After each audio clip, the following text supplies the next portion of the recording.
macam mana ditarjih, kan? Siapa ingat istilah ini? Ditarjih, kan? Okay. Ada orang kata hadis itu tidak sahih. Ada beberapa ulama mengatakan tidak sahih, ada beberapa ulama mengatakan sahih. Yang mana banyak? Ada istilah yang kita bincang kalau itu. Jadi ditarjih mengikut kaedah-kaedah tertentu. Apabila tidak dapat dikenal pasti pendapat yang kukuh berdasarkan dalil, kan? Perbezaan pendapat dulu tak boleh dikenal pasti pendapat mana yang paling kukuh, kerana tiada murajih yang jelas. Tiada murajih yang jelas, sesuatu yang betul itu tak ada yang jelas. Wajar memilih pendapat yang paling berhati-hati. Inilah pendapat yang paling kuat dalam hal ini. Dia memilih pendapat yang paling berhati-hati. Dan ini sebahagian para ulama berpendapat ada kalanya pendapat yang paling mudah lebih utama dia. Pendapatnya kalau tak ada yang jelas.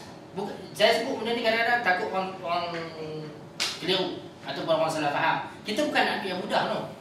Tapi kalau dalam keadaan tidak ada yang jelas, sebahagian para ulama mengatakan bahawa pendapat yang paling mudah lebih utamanya.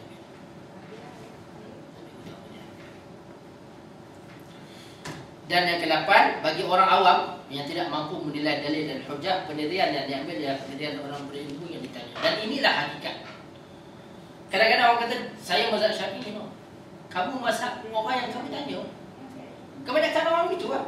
Kadang-kadang yang menjawab soalan kita pun, kan, dia jawab tak sesuai dengan pendapat Al-Imam Syafi'i. Jadi mazhab orang biasa adalah mazhab orang yang dia tanya. Itulah sebenarnya, itulah hakikat. Itulah hakikat. Sebab kadang-kadang jawapan dia sama sekali tak sama dengan pendapat Al-Imam Syafi'i. Walaupun dia mengaku dia mazhab Syafi'i, tapi pendapat dia tak sama sekali. Kadang-kadang dia tak tahu pendapat Imam Syafi'i berkenaan dengan saya tak tahu tempat tuan-tuan lah. Tapi kalau di tempat saya, kebanyakan orang kata dia mazhab Syafi'i ya. Tapi saya hanya tahu satu tempat saja. Dia tadi apa? Yang mengajar kitab Al-Imam Syafi'i. Tempat-tempat lain tak ada. Tapi tempat yang mengajar tu dia tak mengaku dia mazhab Syafi'i ya. Itu yang pelik kan. Kitab tempat yang mengaku dia mazhab Syafi'i tak mengajar kitab Syafi'i. Tempat yang tak mengaku, dia mengatakan bahawa dia mengikut pendapat yang kuat, tapi tempat itulah yang mengajar kitab Syafi'i.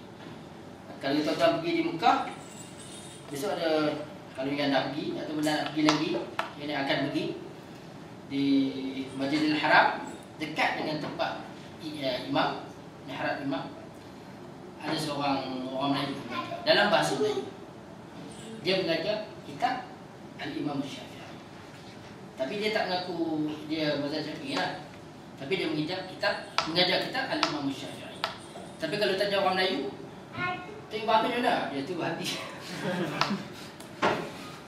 Tapi dia mengajar kitab Syafi'i dan dia lebih faham berkenaan dengan pendapat Al-Imam Syafi'i, lebih faham dia pendapat Al-Imam Syafi'i daripada kita. Dia mengajar kita. Okey, peringatan penting ini lebih kurang beberapa peringatan untuk kita. Tiada satu dalil pun yang mewajibkan berpegang hanya pada satu masalah. Tak ada dalil. Tak ada. Macam kita sebut itu kan, dia tak boleh ditolakkan. Sebab kalau kita kata kena berpegang hanya pada satu mazhab, Abu Bakar dulu pegang mazhab, Umar pegang mazhab. Kita sebut zaman tabi'in juga timbul ulama-ulama yang besar. Ibn Musayyib, kan, salah seorang, kalau belajar fiqh kita jumpa nama ni. Dia ikut mazhab. Tak ada lagi Abu Hanifah zaman ni. Ya, tadi tidak ada satu dalil pun yang mewajibkan berpegang hanya pada satu mazhab. Dan yang kedua, seperti kita sebut tadi dan juga yang tuan-tuan boleh baca dalam kitab Sifat Solat Nabi, perkataan para imam yang empat juga melarang taksub pada pendapat mereka. Mereka sendiri melarang taksub pada pendapat mereka. Jadi kita jangan lagi lebih daripada dia orang ni tak bagi taksub pada pendapat mereka. Yang ketiga, Setiap orang wajib menuntut ilmu dan bertanya kepada ahli ilmu jika tidak mengetahui. Fas'alu ahla dzikr in kuntum la ta'lamun. Tanya kepada orang ilmu jika tidak mengetahui. Yang keempat, setiap orang akan dipersoalkan berdasarkan kemampuan ilmu. Dan ini jawapan kepada orang yang bertanya bila saya sebut berkenaan dengan kuliah akidah beberapa kuliah yang lepas. Bila kita sebut salah satu perkara yang kita bagi perhatian dalam isu keluar dari Islam ini adalah salah satu ialah kemampuan ilmu seseorang. Jadi setiap orang akan dipersoalkan oleh Allah Subhanahu Wa Taala berdasarkan kemampuan ilmu dia. Bukan banyak mana ilmu dia, tapi kemampuan dia. Sebab manusia ni tuan-tuan Allah jadikan berbeza-beza. Rupa kita berbeza-beza, akal kita juga berbeza-beza. Tuan-tuan dan perempuan, semua orang kemampuan akal hebat. Tapi mungkin kalau orang di kampung saya kemampuan akal kurang. Tanggungjawab dia dari segi itu kurang daripada tuan-tuan. Sebab tuan-tuan orang yang lebih kemampuan ilmu yang lebih, tanggungjawab lebih kurang. Jadi setiap orang akan dipersoalkan berdasarkan kemampuan ilmu dia. Jadi orang yang intelek dengan tuan-tuan ni beratlah. Berdasarkan kemampuan ilmu. Yang kelima, amalan yang direka-reka bukan ibadah.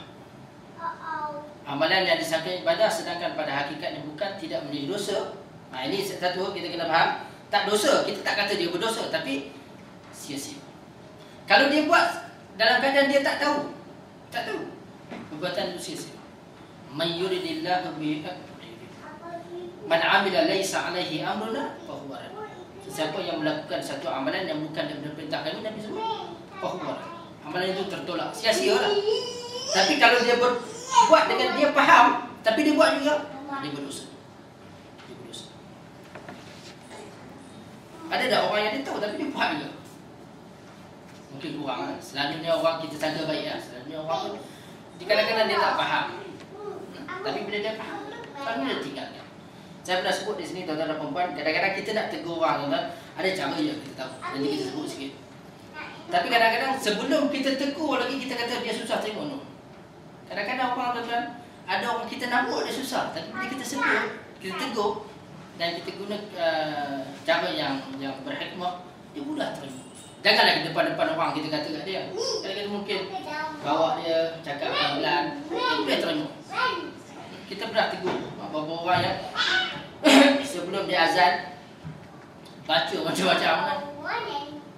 Tapi ada sahabat-sahabat yang dah faham ni tu, kita kadang-kadang tanya pergi masjid dengar azan, tak ada orang beritahu kan. Sehingga orang sahabat ni dia kata susah terima.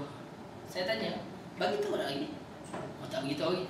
Tak beritahu lagi susah ni. Kadang kita bagi tahu.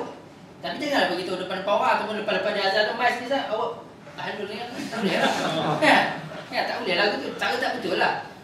Mungkin selepas kita dah pergi kuliah nanti, sebelum dia azan kita tarik dia dulu. Kan? Kita bagi tahu. Macam apa yang disampaikan oleh Dr. Yusuf Al-Qaradawi kepada orang di zaman dia muda dulu, dia kata orang kampung ni baca macam-macam, tempat dia baca macam-macam sebelum azan. Lalu dia ceritakan bahawa azan ni adalah untuk membesarkan Allah. Orang tambah macam selawat pada Nabi macam. Dia kata azan ni adalah untuk membesarkan Allah, memanggil manusia kepada membesarkan Allah. Kalimah-kalimah dalam azan kebanyakan kalimah yang membesarkan Allah. Dia terangkan. Jadi kita terangkan benda yang sama. Bila terangkan pada pakcik itu, dia kata, Ustaz sebenarnya tak ada orang beritahu saya. Dan selepas kita terangkan, dia tak buat dah. Sampai sekarang. Jadi ada cara lah. Ada cara kita untuk bagi tahu. Kadang-kadang manusia ni kita tak tahu. Kita nampak dia keras, tapi kita beritahu. Dan banyak tuan-tuan, orang yang kita nampak keras, tapi dia mudah terima. Dan orang yang kita nampak dia lembut, tapi susah terima. Ini pesanan kepada diri saya dan juga kepada tuan-tuan dan puan yang terakhir. Sampaikan Islam. Pastikan terdapat peranan kita walau sekecil mana pun dalam menyampaikan kebenaran Islam berpandukan wahyu. Sampaikan. Biar kita ada sedikit tuan. Kita sebut lah itu kan. Kalau kita sampaikan sesuatu yang benar, begini amalan Rasulullah orang buat, kita pun dapat pahala. Kita sebab apa? Kita memberi contoh yang baik. Dan inilah tuan-tuan, saya secara merendah diri saya mengaku sungguh-sungguh kita banyak dosa, dan saya banyak dosa kan. Tapi inilah sebahagian yang kita harap Allah boleh tambah.